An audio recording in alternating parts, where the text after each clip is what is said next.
அப்படி மட்டும் நீ சொல்லி பாரு, உன்னை நடு ரோட்ல நிறுத்தி உன் வம்சத்தையே அசிங்கப்படுத்திடுவேன். அப்படிலாம் இல்லை சார், பணம் ரெடியா இருக்கு சார். எவ்வளவு இருக்கு?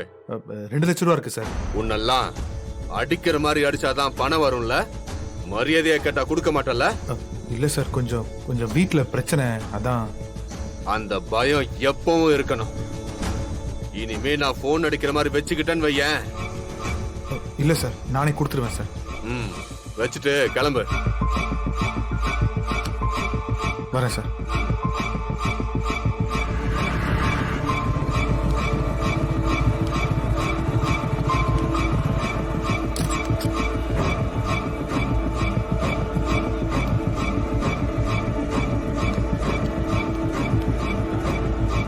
டேய், எங்கடா போறாங்க? தெரியல.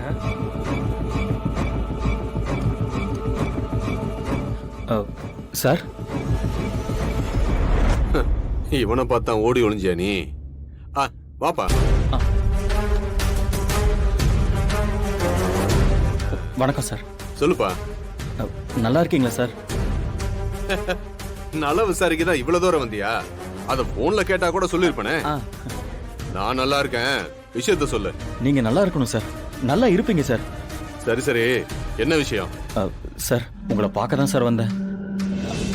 அவசரமா ஒரு 2 லட்சம் ரூபாய் பணம் தேவைப்படுது. 2 லட்சமா? எதுக்கு? ஒரு பர்சனல் ஒர்க்குக்காக தேவைப்படுது சார். சார், வட்டியெல்லாம் கரெக்டாக கொடுத்துட்றேன் சார்.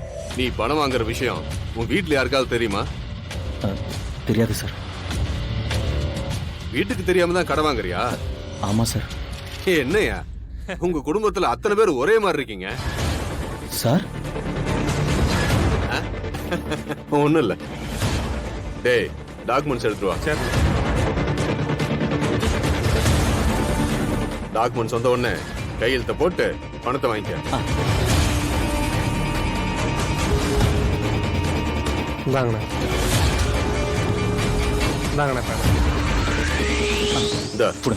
இந்த டாக்குமெண்ட்ல ஒரு கையெழுத்த போடு.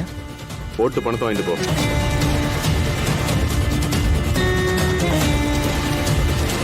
கையெழுத்து போட்டேன் சார்.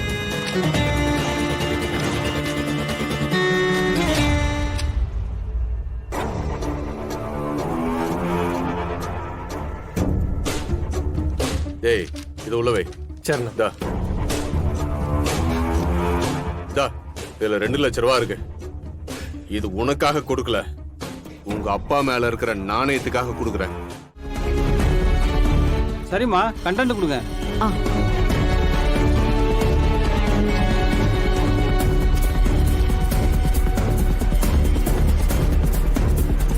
ஐயோ, நம்ம முருகன் கோயில்லையா? ஆமா சார். அடா பாவீங்களா, சாமியோட தாலியே திருடிட்டு போயிட்டாங்களா? ஆமா சார். நீங்க சொல்றத வச்சு பார்த்தா ஏற்கனவே கோயில் நிர்வாகம் போலீஸ் கம்ப்ளைண்ட் கொடுத்துருப்பாங்களே. இந்நேரம் போலீஸ் விசாரணை பண்ணிட்டு இருப்பாங்களே. நீ ஏமா நோட்டீஸ்ல அடிச்சு ரொம்ப கஷ்டப்படுற?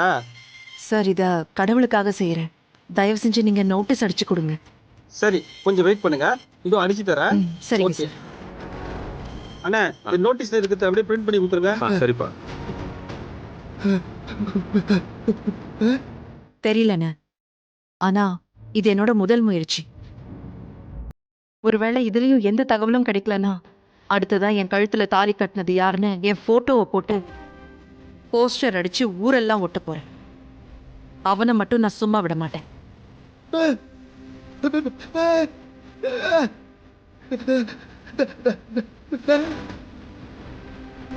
பரவாயில்ல, இப்ப மட்டும் என்ன, நான் தான் எல்லா அவமானத்தையும் சந்திச்சுட்டேனே. ஆனா தப்பு செஞ்சவன் தப்பிக்கவே கூடாது. அதுக்காக நான் என்ன வேணாலும் செய்யணும்.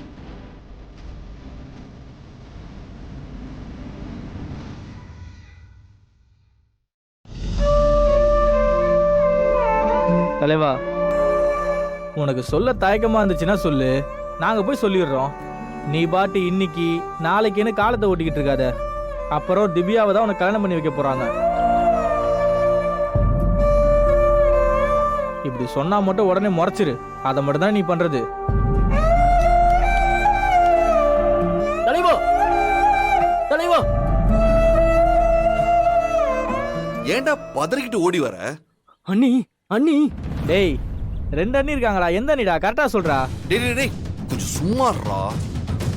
துளசி அண்ணி இருக்காங்கல்ல, அவங்க இத கோயிலுக்கு முன்னாடி எல்லார் கையிலயும் கொடுத்துட்டு இருக்காங்க.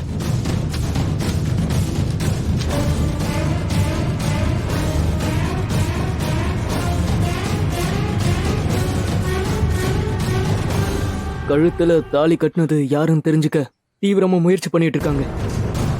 நீங்க எப்ப தலைவா வீட்டுல சொல்ல போறீங்க? டேய் நான் அவளை ரொம்ப கஷ்டப்படுத்துறேன்ல. ரொம்ப இல்ல, ரொம்ப ரொம்ப கஷ்டப்படுத்துறீங்க தலைவா.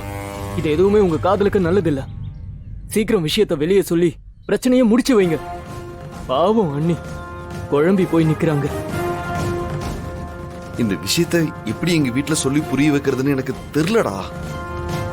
கொஞ்சம் சத்தமா பேசினாலும் குடும்பம் உடைஞ்சிரும்டா. ஏற்கனவே வீட்டுல எல்லாரும் எங்க அக்கா விஷயத்துல ரொம்பவே நொந்து போயிருக்காங்க. இப்ப ஏதோ என் மச்சான் சின்னதா பிசினஸ் ஆரம்பிச்சதுக்கு அப்புறம் கொஞ்சம் நிம்மதியா இருக்காங்க. என் அக்கா கொடுத்த அதே காயத்தை நானும் கொடுத்தேன்னா அது அவங்களால தாங்கிக்கவே முடியாதுடா. இதெல்லாம் காதலிக்கிறதுக்கு முன்னாடியும் அன்னி கழுத்துல தாலி கட்டுறதுக்கு முன்னாடியே யோசிச்சிருக்கணும். இப்ப வந்து புலம்பிக்கிட்டு இருக்க. ஆமாடா, எல்லா தப்பு ஏன் மேலதான். சரிடா, அந்த ஹார்டிஸ்க் எங்க? அது என் வீட்டுல பத்திரமா இருக்கு தலைவா. சரி இங்க வா. டேய் இங்க பாருடா, அந்த ஹார்டிஸ்க் எக்காரணத்தை கொண்டும் யார்கிட்டயும் சிக்கிறவே கூடாது. பத்திரமா பாத்துக்கோ. சரிங்க தலைவா.